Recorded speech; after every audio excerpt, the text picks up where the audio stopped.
Thought for the day for March 31st. You will be with me in paradise. Today's readings are Numbers 14, Proverbs 10 and Luke 23. Today we read of Jesus on the cross.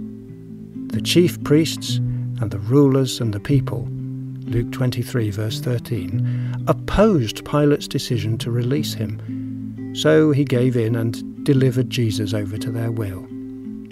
Jesus is crucified between two criminals, and one of these derides him, saying, "Are you not the Christ? Save yourself and us." But the other rebukes him and says, "We are receiving the due reward for our deeds, but this man has done nothing wrong." Verses 39 and 41. Then he makes a request to Jesus, which, together with Jesus' answer, is widely misunderstood.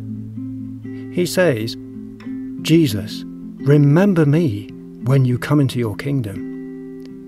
And Jesus says to him, "Truly I say to you today, you will be with me in paradise." Verses 42 and 43. We have quoted exactly as in the Bible, English Standard Version, with one little exception. We have put the comma after the word today instead of before it. The original Greek has no punctuation, so translators use their own judgment as to how to punctuate the text when rendering it in English or any other language, and nearly all of them get it wrong in this verse. The question the criminal asked indicates he knew the teachings of Jesus, but had turned to bad ways. Maybe he learnt the prayer Jesus taught, "Thy kingdom come, thy will be done on earth." Matthew 6 verse 10. The word paradise means a garden, a park. The Garden of Eden was a paradise. The whole world will become the Garden of Eden when Jesus sets up God's kingdom. Jesus promised, "To the one who conquers, I will grant to eat of the tree of life, which is in the paradise of God." Revelation 2 verse 7. It is obvious that Jesus is not referring to heaven when he made this promise. After he came out of the tomb, he said to Mary Magdalene, "I have not yet ascended to the Father." John 20 verse 17.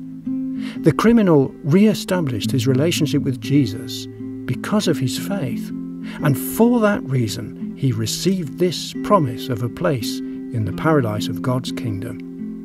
He had remarkable faith in the future that awaited Jesus when the disciples had lost theirs.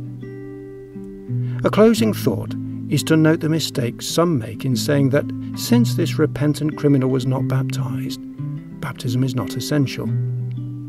They forget that baptism is a symbol of the death and resurrection of Jesus, as Paul makes plain in Romans chapter 6, verses 3 to 8. Baptism became essential after the resurrection of Jesus. Those who only knew the baptism of John had to be rebaptized. See Acts 19, verses 3 to 5.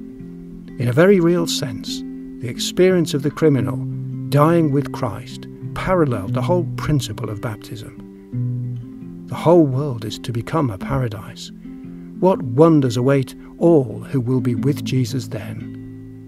Will you be with him in paradise?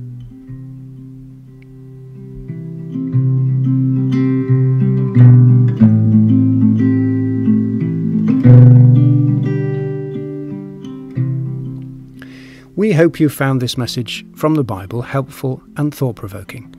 We believe the Bible is God's Word, and as it says, a lamp to our path and a light to our feet. Join us again tomorrow when we open its pages for another Thought for the Day.